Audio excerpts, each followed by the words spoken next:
বৈষম্য বিরোধী ছাত্র আন্দোলনের ডাকা অসহযোগ আন্দোলন ঠেকাতে রাজধানীর মিরপুর 10 নম্বরে সকাল থেকে অবস্থান নেয় ছাত্রলীগ ও যুবলীগ।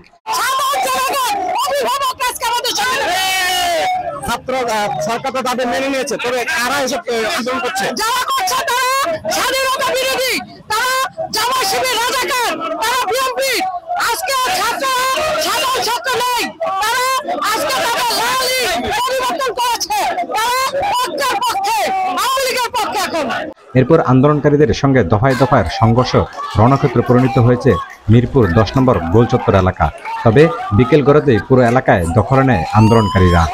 ভাইয়া, আমার দেশ তো ভাইয়া সোনার দেশ, আপনি একটু দেখেন, আমি আপনাকে একটু দেখেন।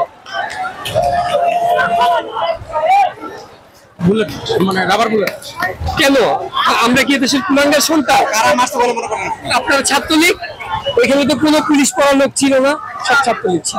শেখ হাসিনাকে আপনারা জিজ্ঞাসা করবেন, আর কয়টা লাশ পাইলে, আর কয় গ্যালন রক্ত পাইলে ক্ষমতা ছাড়বে? ওর কাছে কি ক্ষমতা আছে? আমার ভাইদের রক্তের কিছু মূল্যই নাই। আমি জানতে চাই খুনি আসনার কাছে 1 2 3 4 প্রায় 5 ঘন্টা পর রাজধানীর মিরপুর 10 নম্বর গোলচত্বর থেকে সরকারি দলের নেতাকর্মীদের সরিয়ে দখলে নিয়েছেন আন্দোলনকারীরা।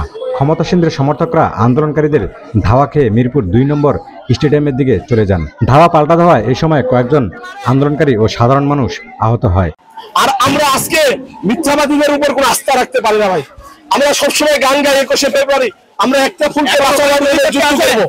আমাদের হাজার হাজার ফুল ধরে যাচ্ছে ভাই, আমাদের হাজার হাজার সব আমাদের ভাই মা বোন, আমরা কে কাকে মারতেছি আমরা নিজেরাও। তারা গুলি করছে,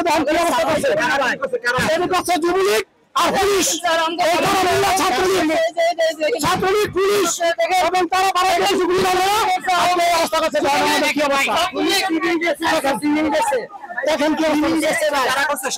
আওয়ামী লীগ, যুবলীগ, ছাত্রলীগ, পুলিশ, এই যে 10 নম্বর গোলচত্বরে গুলি করছে ভাই।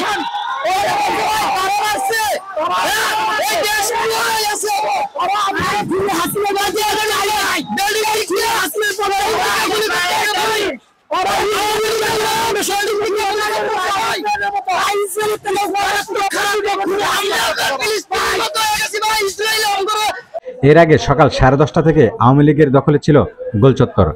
বিকেল 3:30টায় প্রায় 5 ঘন্টা পর আন্দোলনকারীরা আইনশৃঙ্খলা বাহিনী ও ক্ষমতাসীনদের সঙ্গে ধাওয়া পাল্টা ধাওয়া করে সংঘর্ষে লিপ্ত হয়। এরপর গোলচত্বর দখলে নেন আন্দোলনকারীদের ধাওয়ায় আওয়ামী লীগের নেতাকর্মীরা পালিয়ে যান। এরপর মিরপুরের প্রতিটি অলিগলি থেকে কয়েক হাজার আন্দোলনকারী দলে দলে এসে সেখানে যোগ দেন তারা। এক দফা দাবি ঘোষণা করে রোববার থেকে সারা দেশে অসহযোগ আন্দোলন চালিয়ে যাওয়ার ঘোষণা দেওয়া হয়। Mohammad Asif, desk report.